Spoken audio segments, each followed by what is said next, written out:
Hello everyone, welcome back in my video. So today's our topic is Second World War and the downfall of Hitler. In the previous video we know about the economic reconstruction and polity reconstruction कि कैसे Hitler ने Germany की economy को reconstruct किया और उसके साथ साथ जो पॉलिटी थी उसको स्ट्रॉन्ग बनाया, उसको रिकंस्ट्रक्ट किया। लेकिन अब इस टाइम तक पावर किसके हाथ में थी? हिटलर के हाथ में थी। सारी पावर हिटलर के हाथ में थी और हिटलर बिल्कुल टॉप पर था। But with the second world war के साथ ही हिटलर का डाउनफॉल भी शुरू हो गया। कैसे शुरू हो गया? बस वही हमें किस में देखना है, इस वीडियो में देखना है कि जब हिटलर यहाँ से शुरू हुआ था, कि यहाँ से शुरू हुआ और बिल्कुल पीक पर पहुंच गया। अब पीक पर तो पहुंच गया, लेकिन सेकेंड वर्ल्ड वार जैसे हुआ वो पीक से बिल्कुल कहाँ पर, यहाँ पर आ गया। तो ये डाउनफॉल कैसे हुआ वही हमें इस वीडियो में देखना है कि उसका डाउनफॉल किस तरह से हुआ। So Hitler choose war as a way to overcome economic crisis. देखा था ना कि इकोनॉमिक क्राइसिस हो रही थी और इकोनॉमिक क्राइसिस के लिए जो एक इकोनॉमिक्स थे, कौन थे? हजमल सैचे को उन्होंने अपॉइंट किया था कि वो जर्मनी की इकोनॉमी को रिकवर करें, उसको इम्प्रूव करें। तो उन्होंने उसके लिए प्लानिंग की, उसको कैसे रिकवर किया। लेकिन जो हिटलर हैं वो उसको बहुत जल्दी रिकवर करना चाहते थे। वो शॉर्टकट का कोई रास्ता देखना चाहते थे कि जिससे इकोनॉमी बहुत जल्दी से रिकवर हो जाए। तो जो शॉर्टकट का रास्ता क्या था? ही वाज चूज वार। उसने वार को चुना कि मैं क्या करूंगा, मैं युद्ध लड़ूंगा और युद्ध लड़के उसको ऐसा लग रहा था कि मेरे पास तो बहुत पावर है, मैं बहुत पावरफुल हो गया हूं, तो मैं कुछ भी कर सकता हूं, मैं जितने भी युद्ध करूंगा, जितने भी वार करूंगा उसमें मैं जीत जाऊंगा। तो उसने ये सोचा कि मैं वार करूंगा कंट्रीज के, आसपास की कंट्रीज के साथ, और इससे क्या होंगे, इससे हमें जो रिसोर्सेज चाहिए वो सारे रिसोर्सेज कैसे आ जाएंगे कि जब मैं जीत जाऊंगा तो हमारी टेरिटरीज इंक्रीज हो जाएंगी, और जब टेरिटरीज इंक्रीज होंगी तो उसके साथ साथ क्या होगा, उसके साथ साथ रिसोर्सेज भी इंक्रीज हो जाएंगे, है ना। उसने ये सोचा कि मैं युद्ध करूंगा आसपास की कंट्रीज के साथ, और युद्ध करने के बाद मैं जीत जाऊंगा, और जीतने के साथ साथ मेरी जो टेरिटरी है, मतलब जो कंट्री की बाउंड्रीज हैं वो एक्सपेंड हो जाएंगी, और एक्सपेंड होने के साथ साथ जो दूसरी कंट्री के रिसोर्सेज हैं वो मेरे पास आ जाएंगे, और ऐसे जो जर्मनी की इकोनॉमी है वो इंक्रीज हो जाएगी। लेकिन व्हाट वाज हजमल सैचे वाज डूइंग? तो क्या हजमल सैचे जो एक इकोनॉमिक्स थे, क्या उन्होंने ऐसा करने की इजाजत दी उनको? क्या उन्होंने कुछ नहीं कहा? यस, उन्होंने कहा। He advise to Hitler not invent heavily in rearmament. उन्होंने कहा कि अभी हम इस कंडीशन में नहीं हैं। किसने? हजमल सैचे ने, जो इकोनॉमिक्स थे, जिनके ऊपर रेस्पॉन्सिबिलिटी दी थी इकोनॉमी को इम्प्रूव करने की हिटलर ने। उन्होंने उसको एडवाइस किया हिटलर को कि अभी हम इस कंडीशन में नहीं हैं कि हम किसी भी वार पर इतना ज़्यादा इन्वेस्टमेंट कर सकें। अभी तो हम वैसे ही उधार की ज़िंदगी जी रहे हैं। उधार की ज़िंदगी मतलब आसपास की जो कंट्रीज़ हैं उनसे लोन लेकर हम अपनी इकोनॉमी को इम्प्रूव करने की कोशिश कर रहे हैं, और ऐसे ही जो हम उधार ले रहे हैं, जो लोन ले रहे हैं, उस सारे लोन को हम कहाँ पर, ऑर्नामेंट पर लगा देंगे, वेपन्स को बनाने में लगा देंगे, तो कंट्री की इकोनॉमी डेवलप नहीं हो पाएगी, इम्प्रूव नहीं हो पाएगी। लेकिन हिटलर तो हिटलर हैं। उन्होंने जो हजमल सैचे थे उनकी एक बात नहीं सुनी और उनसे कहा हटो साइड हटो, अब हमें तुम्हारी जरूरत नहीं है, तुम्हारी एडवाइस की जरूरत नहीं है, तुम्हारा काम खत्म हुआ, अब तुम यहाँ से जाओ। Because there economy was running on defeated financing. उसने कहा कि अभी हमारी जो इकोनॉमी है वो फाइनेंशियल प्रॉब्लम को फेस कर रही है, ऐसी कंडीशन में हम नहीं है। But Hitler ignore him. Hitler ने उसको इग्नोर कर दिया। किसको? हजमल सैचे को, जिसने एडवाइस किया था कि अभी हमें युद्ध में नहीं पड़ना चाहिए, अभी पहले हमें कंट्री की इकोनॉमी को इम्प्रूव करना चाहिए, क्योंकि जो हम लोन लेकर पैसा अपनी कंट्री को इम्प्रूव करने की कोशिश कर रहे हैं, अगर उस सारे पैसे को हम वार पर लगा देंगे, है ना, ऐसा तो है नहीं कि युद्ध लड़ने के लिए हमें किसी चीज़ की ज़रूरत नहीं होगी कि जाओ बस जाके मुंह से युद्ध लड़ना शुरू कर देंगे। उसके लिए हमें आर्मी बनानी होगी, आर्मी के लिए जितने भी एक्सपेंडिचर है वो करने होंगे, हमें ऑर्नामेंट बनाने होंगे, वेपन्स बनाने होंगे, है ना। तो इन सब पर बहुत ज़्यादा खर्च हो जाएगा। लेकिन उसने कहा कि तुम्हारी एडवाइस की मुझे ज़रूरत नहीं है, मैं यही चुनूंगा, मैं यही चूज़ करूंगा, मैं वार को ही चूज़ करूंगा और इसके साथ साथ मेरे जो रिसोर्सेज हैं वो बहुत ज़्यादा इंक्रीज हो जाएंगे। और इसी माइंडसेट के साथ, इसी मेंटेलिटी के साथ क्या किया हिटलर ने, इन सितंबर 1939 क्या किया, 1939 में जर्मनी इन्वेंटेड पोलैंड। पोलैंड, चलो पोलैंड दिखाती हूँ पहले। ये देखो, ये जर्मनी है और जर्मनी के साइड में ये पोलैंड है। तो जर्मनी ने पोलैंड पर क्या कर दिया, इन्वेंटेड कर दिया और उसको अपने अंडर कंट्रोल कर लिए। और यहीं से this started the second world war. यहीं से सेकेंड वर्ल्ड वार की शुरुआत हो गई। अब आपको ऐसा लगेगा कि मैम यहाँ तो दो ही कंट्री हैं बस, जर्मनी और पोलैंड। जर्मनी ने पोलैंड के ऊपर इन्वाइट किया और उसको अपने अंडर कंट्रोल कर लिया। यहाँ से सेकेंड वर्ल्ड वार कैसे हो गया वो तो बताइए, वही बताएंगे। तो second world war, France and England started war again Germany. क्यों फ्रांस और इंग्लैंड ने जर्मनी के अगेंस्ट वार क्यों किया? जर्मनी ने तो पोलैंड के ऊपर अटैक किया था, इनको तो कुछ कहा ही नहीं था, इन दोनों कंट्री को तो कुछ कहा ही नहीं, उसने तो सिर्फ पोलैंड के ऊपर इन्वाइट किया है ना। तो फिर ये क्यों उसके अगेंस्ट आ गए, ये क्यों उसके जर्मनी के सामने आ गए लड़ने के लिए? वो इसलिए कि एक एग्रीमेंट हुआ था, किसका, पोलैंड, फ्रांस और इंग्लैंड का। तो इन लोगों के बीच में एक एग्रीमेंट हुआ था कि अगर हमारी कंट्री के ऊपर कोई भी किसी भी तरह की प्रॉब्लम आती है तो ये क्या करेंगे, एक दूसरे को सपोर्ट करेंगे। अब क्योंकि पोलैंड के ऊपर इन्वाइट कर दिया जर्मनी ने, तो पोलैंड का जब एग्रीमेंट हुआ है, दोस्ती हुई है, तो पूरा तो करनी पड़ेगी ना। तो क्या हुआ, फ्रांस और इंग्लैंड ने जर्मनी के अगेंस्ट वार शुरू कर दिया। तो देखिए ये जो इंग्लैंड और फ्रांस हैं, ये भी मैप में दिखाती हूँ, ये भी कहाँ पर है, ये फ्रांस है और ये इंग्लैंड। तो इन्होंने इस तरफ से युद्ध से वार शुरू कर दिया।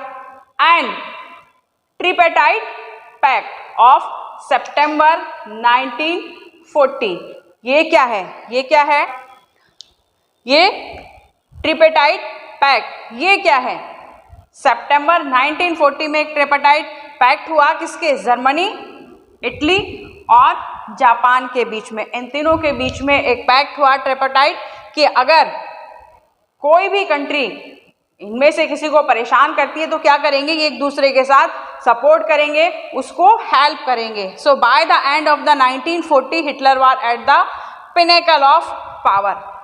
इसके साथ जर्मनी, इटली और जापान तो पहले ही बहुत स्ट्रॉन्ग कंट्री है, तो इनके साथ आ गए। तो उसको लगा कि आसपास की जितने भी उस जो कंट्री उससे पहले कंट्री के जो भी टेरिटरीज उससे ले ली गई थी, जैसे पोलैंड को उसने उसमें जर्मनी में इंक्लूड कर लिया, ऑस्ट्रिया को इंक्लूड कर लिया, जो फिनलैंड था उसको इंक्लूड कर लिया, जो रूर रीजन था उसको इंक्लूड कर लिया। अब क्योंकि उसको ऐसा लग रहा था कि मेरे हाथ में तो बहुत पावर है, मैं जीत कर ही रहूँगा, मैं जीतता ही जा रहा हूँ, तो वो बहुत ज़्यादा ओवर कॉन्फिडेंट भी हो गया। और उस वक्त तक वो कहाँ पर था, पिनेकल ऑफ हिज पावर, कि वो यहाँ से शुरुआत और जीतते जा रहा था, सारी चीज़ों को जीतते जा रहा था, यहाँ तक पहुँच गया वो। अब बिल्कुल टॉप पर था वो, उसकी पावर बिल्कुल टॉप पर थी, उसे विश्वास था कि वो ये जीत लेगा। So to ensure food supply and living space for Germans. तो अब क्या था, क्योंकि उसकी टेरिटरी इंक्रीज हो रही थी, टेरिटरी एक्सपेंड हो रही थी, तो to ensure food supply and living space, तो आर्मी उसकी बड़ी, आर्मी बनाने के लिए उसको स्पेस भी चाहिए, फूड सप्लाई भी चाहिए जर्मन्स के लिए। तो उसने क्या किया, अपनी टेरिटरीज को इंक्रीज करने के लिए ही attack to Soviet union in जून 1941। उसने क्या किया, सोवियत यूनियन यानी यूएसएसआर पर अटैक कर दिया, और यही उसका एक गलत कदम उसके लिए साबित हुआ। And from here the downfall of Nazi period begin. और यहीं से हिटलर का डाउनफॉल शुरू हो गया। कहाँ से? जब उसने सोवियत यूनियन क्या है? ये देखिए रशिया और इसके आसपास की जो पूरी कंट्री का ग्रुप है, ये वाला जो पूरा ग्रुप है ये है सोवियत यूनियन। इसके ऊपर जब अटैक कर दिया तो अब सभी से उसका डाउनफॉल शुरू हो गया। कैसे? सो हिटलर को ऐसा लगने लगा कि अब वो बिल्कुल पीक पर है, वो टॉप पर है, और वो था भी क्योंकि वो सारी चीज़ों को, सारी कंट्रीज़ को, सारी टेरिटरीज़ को इंक्लूड करता जा रहा था, जर्मनी में जीतता जा रहा था। तो उसे ऐसा लगने लगा कि वो जीत जाएगा। उसने बहुत अच्छे से फेस भी किया वार को। लेकिन आफ्टर द यूएसए, जब यूएसए की एंट्री हो गई तब चीज़ें चेंज हो गई। But Germany attack on Soviet union पर जो उसने अटैक कर दिया, it was the blender mistake of Hitler. ये जो उसने किया, सोवियत यूनियन पर अटैक किया, यही उसकी सबसे बड़ी मिस्टेक बन गई। कैसे बनी? सो वार ऑन टू फ्रंट। अब क्या हुआ? अब वार दो फ्रंट पर होने लगा। ये जर्मनी है, जर्मनी इधर हो गया, यहाँ पर इंग्लैंड और फ्रांस के साथ हो गए। यहाँ पर ये जो रशिया या फिर इसको यूएसएसआर या फिर इसको सोवियत यूनियन, इसके साथ वार हो गया कि यहाँ से इस तरफ ऐसे वार होने लगा और इधर से इस तरफ ऐसे वार होने लगा। ये थोड़ा सा मैं मैप से आपको बताऊंगी अभी। So on western front aerial bombing by British. तो ब्रिटेन क्या करने लगा? जो वेस्टर्न पार्ट था, ये ब्रिटेन है, तो ब्रिटेन क्या करने लगा? इसके ऊपर एयर बॉम्बिंग, क्या करने लगा? हवा से इसके ऊपर बॉम्बिंग करने लगा, बम बरसाने लगा। And on eastern front full fight with Soviet red army. और यहाँ पर जो रशिया था, यहाँ पर इसके साथ उसका वार हो रहा था। तो अब दोनों फ्रंट पर वार हो रहा था। इसको थोड़ा सा मैप देखिए, मैप से बताती हूँ।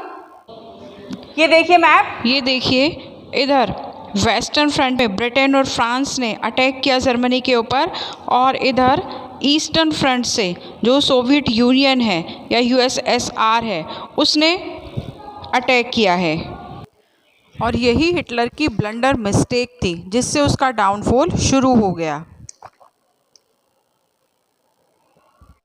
जब जर्मनी ने रशिया के ऊपर अटैक किया तो रशिया का जो एरिया था वो बहुत बड़ा था, तो वो पीछे हटती चली गई। जो रशिया की या फिर यूएसएसआर की जो आर्मी थी वो पीछे हटती चली गई। तो जर्मनी ने यहाँ पर ये जो लेनिनग्राड है, मॉस्को एंड स्टालिनग्राड, यहाँ तक जर्मनी की जो आर्मी थी वो पहुँच गई। उसके बाद रशिया ने रिटेलिएट करना शुरू किया, क्योंकि अब तक जर्मनी की जो आर्मी थी वो लड़ रही थी, लेकिन रशिया की आर्मी लड़ नहीं रही थी, वो सिर्फ पीछे हट रही थी। वो जर्मनी की आर्मी को आने दे रही थी, अंदर फंसा रही थी उनको कि आ जाइए, अंदर आ जाइए। उसके बाद जब उसने वापस उनके ऊपर अटैक किया, लड़ना शुरू किया, तो वहाँ से जो जर्मनी की आर्मी थी उसका डाउनफॉल शुरू हो गया, वहाँ से वो हारना शुरू हो गई। तो ये देखा कि कैसे दोनों फ्रंट पर अब वो वार में बिजी था। दोनों फ्रंट पर वार हो रहा था, तो क्या था, उसकी जो आर्मी थी आधी इधर चली गई और आधी इधर चली गई, तो आर्मी उसकी बढ़ गई दोनों फ्रंट पर। अब उसके ऊपर दोनों तरफ से अटैक होने लगा। So unwillingly to enter but USA entered into war. मतलब यूएसए चाहता नहीं था वार में एंटर होना, वो नहीं चाहता था कि पहले उसमें वार में एंटर करो, वहाँ पर फिर बहुत ज़्यादा इकोनॉमिक क्राइसिस आ जाती है कंट्री में, बहुत ज़्यादा जो अर्थव्यवस्था है वो डाउन चली जाती है, फिर उसको रिकवर करते रहो तो बहुत ज़्यादा प्रॉब्लम को फेस करना पड़ता है। इसलिए मुझे वार में जाना ही नहीं है, तो वो जाना ही नहीं चाहता था। But due to the Japan के कारण उसको युद्ध में सेकेंड वर्ल्ड वार में एंटर करना पड़ा। क्यों करना पड़ा? Japan bomb on Pearl House, जो यूएस का एक नावल बेस था, उस पर अटैक कर दिया। किसने? जापान ने पर्ल हाउस पर बॉम्बिंग कर दी। अब जापान ने क्यों बॉम्बिंग की? क्योंकि जो हिटलर ने जापान से कहा कि बस क्या ट्रिपैटाइड हुई थी ना, कि क्या करो कि जो यूएसए है उसकी नाक में दम कर दो, बस उसको परेशान कर दो, उसके ऊपर अटैक कर दो, बाकी सब मैं देख लूंगा। तो क्या किया जापान ने, यूएसए के ऊपर बॉम्बिंग कर दी, जो उसका नावल बेस था वहां पर बॉम्बिंग कर दी। अब यूएसए जो वार में एंटर नहीं करना चाह रहा था, वो नहीं चाह रहा था युद्ध में जाना। अब ऐसा तो है नहीं कि कोई उसके घर में घुस जाए, उसके ऊपर अटैक कर दे, फिर भी वो चुप बैठा रहे। अब उसको रिटेट तो करना था ना, है ना। अब उसको क्या करना था, उसको रिलेट तो करना था। तो उसने क्या किया, किसने, यूएसए ने। यूएसए ने क्या किया, USA retaliate by dropping atom bomb on Hiroshima and Nagasaki. Hiroshima and Nagasaki 2 जगह हैं जापान में, सुनी होंगी आप सबने। तो यहाँ पर क्या किया, यूएसए ने एटम बॉम्ब गिरा दी और वहाँ पर सब चीज़ तहस नहस हो गई। और इसी के साथ जो कभी बिल्कुल पिनेकल पे था हिटलर, वो डिफीट हो गया, हार गया। और इसी के साथ with the second world war ended, और इसी के साथ जो सेकेंड वर्ल्ड वार था वो भी खत्म हो गया। और जो हिटलर थे उन्होंने भी मई 1945 में सुसाइड कर लिया था, अपने एक बंकर में जाकर उन्होंने सुसाइड कर लिया था। तो this is all about second world war and the downfall of Hitler. तो सेकेंड वर्ल्ड वार कैसे छिड़ा, कैसे शुरू हुआ, और उसके बाद हिटलर का डाउनफॉल कैसे शुरू हुआ, हिटलर ने ऐसा क्या किया जिससे वो नीचे गिरता चला गया या फिर उसको डिफीट की तरफ चला गया, डाउनफॉल उसका शुरू हो गया। तो I hope it is clear, कोई डाउट नहीं रहना चाहिए। If you have any doubt तो so you can comment me, you can ask me. So मिलते हैं नेक्स्ट वीडियो में। और नेक्स्ट वीडियो में जो हमारा टॉपिक होगा वो क्या होगा, वो होगा the Nazi world view. The Nazi world view मतलब ये तो हमने देख लिया कि जो फर्स्ट वर्ल्ड वार हुआ था उसके बाद कैसे कंडीशनें ऐसी बनती चली गई, जो स्पेस बनाती चली गई सेकेंड वर्ल्ड वार के लिए। तो सेकेंड वर्ल्ड वार भी हुआ तो second world war, first world war हमने दोनों देख लिए। अब वो जो नाजी आइडियोलॉजी थी वो किस तरह से काम कर रही थी, वो बस हम नेक्स्ट वीडियो में देखेंगे। So in the next video our topic will be the Nazi world view. तो मिलते हैं नेक्स्ट वीडियो में। Till then take care, keep learning. Thank you very much. Goodbye.